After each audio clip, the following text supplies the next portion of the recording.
हरि ओम नमस्कारः। अयं समयः अतीव पूर्ण समयः, पूर्णमासः पुण्यमासः अयम् आषाढमासः इदानीं शुक्लपक्षः प्रचलति। এখন আষাঢ় মাসের শুক্লপক্ষ চলছে। अद्य द्वादशी तिथि, गते दिवसे एकादशी तिथिः संजाता। अयं तिथि एकादशी देवशयनी एकादशी अथवा शयन एकादशी वयं जानीमः। अस्मिन् अस्याम् एकादश्यां तिथौ भगवान् श्री विष्णुः भगवान् श्रीहरि शयने गच्छति, तदर्थम शयनी एकादशी। विष्णु এখন শয়নে যান, তাই শয়ন একাদশী।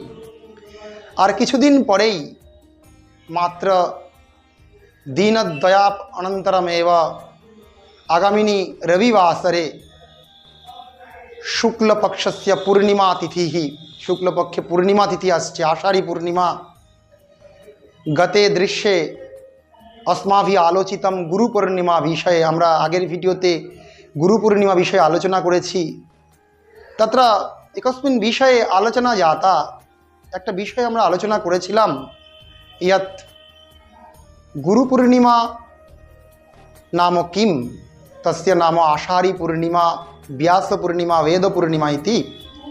गुरु पूर्णिमा तिथौ गुरु पूर्णिमायां गुरु पूजनं भवति तथा समर्पणम भवति। समर्पणम नाम त्यागः। समर्पण शब्देर अर्थ হচ্ছে ত্যাগ। এই ত্যাগ কিভাবে করতে হয়, ত্যাগ কীরকম, ত্যাগ কি গুণ, আজকে এই বিষয়ে আমরা একটা সুভাষিত শুনব। সেটি কি? ত্যাগः एको गुणः श्लाघ्यः किमन्यैर्गुणराशिभिः त्यागाज्जगति पूज्यन्ते पशु पाषाण पादपः। আরেকবার আমরা শব্দ ধরে ধরে শিখব। त्यागः एको गुणः श्लाघ्यः किमन्यैर्गुणराशिभिः किमन्यैः गुणराशिभिः त्यागाज् जगति पूज्यन्ते पशु पाषाण पादपः। অর্থ কি না, এই জগতে ত্যাগই একমাত্র শ্রেষ্ঠ গুণ। ত্যাগ এক গুণ শ্লাঘ্য। শ্লাঘ্য মানে নাম শ্রেষ্ঠ, পূজনীয়, সবচেয়ে বেশি সম্মানীয় গুণ ত্যাগ। কিমন্যের গুণ রাশিবিহি, আরো অনেক গুণ থাকা প্রয়োজন, কিন্তু ত্যাগের কাছে অন্য গুণ যেন পরাজিত হয়। অন্য গুণের আর কি বা প্রয়োজন, এই অর্থ। ত্যাগাৎ জগতি পূজ্যন্তে, যার মধ্যে ত্যাগ আছে সেই ত্যাগের দ্বারাই জগতে পূজিত হয় কারা না, পশু পাষাণ পাদপাহা। পশু পক্ষী, পাষাণ নাম প্রস্তর এবং পাদপ নাম বৃক্ষ ত্যাগের দ্বারা পূজিত হয়।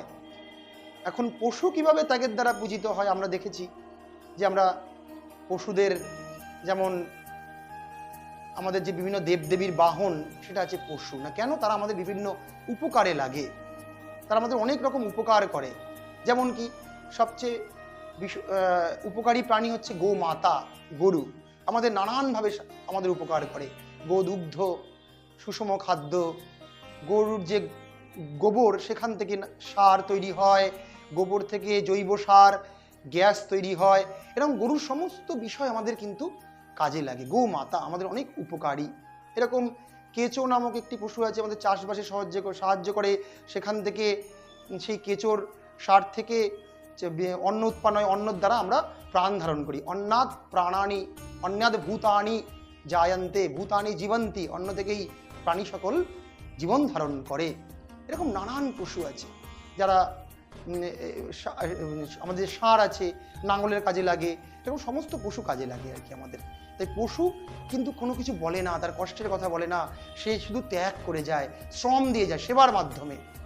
পাষাণ প্রস্তর আমাদের অনেক উপকারী, যে আমাদের প্রস্তর দিয়ে, আমাদের পাষাণ দিয়ে আমাদের বাড়িঘর তৈরি হয়, গৃহ, আমাদের যে তিনটে বেসিক নিডস, যে আমাদের অত্যন্তম প্রয়োজনীয়ম বিষয়ত্রয়মস্তি তৎক্রিম না অন্যম বস্ত্রম বাসস্থানম চ।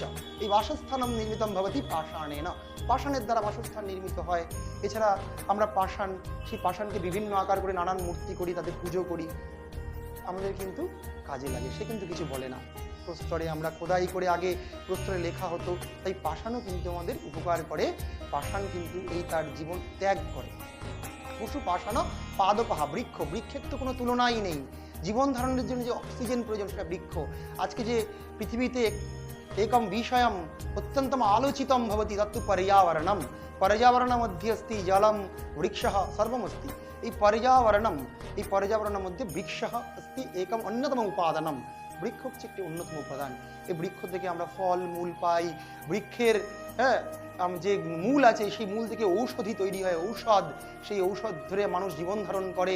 বৃক্ষ আমাদের অক্সিজেন দান করে, সেই অক্সিজেনের দ্বারা আমরা শ্বাস প্রশ্বাস জীবন ধারণ করতে পারি। তাই বৃক্ষ কিন্তু কোনোদিন কিচ্ছু বলে না। আবার বৃক্ষকে আমরা ছেদন করে কাঠ দিয়ে আসবাবপত্র নির্মাণ করি, জ্বালানি করি, বৃক্ষ আমাদের কিচ্ছু বলে না।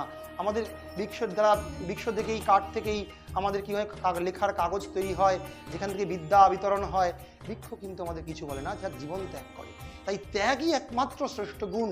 যার মধ্যে ত্যাগ আছে, যে ত্যাগী পুরুষ, তাকেই কিন্তু জগতে সবাই পূজা করে। এই হচ্ছে আজকের সুভাষিতের তাৎপর্য। সামনে গুরু পূজন আসছে।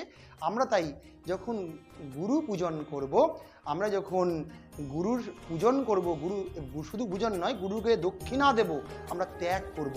এরকম অনেক উদাহরণ আছে। আমরা জানি একলব্য শিষ্য, সে গুরু পূজন করেছে, গুরু দক্ষিণা রূপে দ্রোণাচার্যকে নিজের আঙুল পর্যন্ত সে কেটে দিয়েছে। এই হচ্ছে আমাদের ভারতীয় ত্যাগের আদর্শ। আমরা জানি কি শিবাজী মহারাজের কথা, যিনি হিন্দু সাম্রাজ্য প্রতিষ্ঠা করেছেন, যিনি 7টা দুর্গ জয় করেছেন, সর্জনগড়ে তার গুরু রামদাসের জন্য আশ্রম প্রতিষ্ঠা করেছেন, আশ্রম প্রতিষ্ঠা করে রাজ্য ত্যাগ করেছেন। আমরা শিবাজীর এই যে ত্যাগ এবং তিনি কিভাবে ত্যাগের মাধ্যমে একজন মহান রাজা হলেন, আমরা পরবর্তী দৃশ্যে এই শিবাজীর ত্যাগ নিয়ে আমরা আলোচনা করব। এরকম অনেক কাহিনী আছে যে শিষ্য গুরুর জন্য ত্যাগ করে। আমরা দেখেছি নিবেদিতা তার জীবন উৎসর্গ করেছে তার গুরু স্বামী বিবেকানন্দের জন্য। স্বামী বিবেকানন্দ তার গুরু বলেছে ভারতবর্ষকে ভালোবাসো, সে ভারতের জন্য।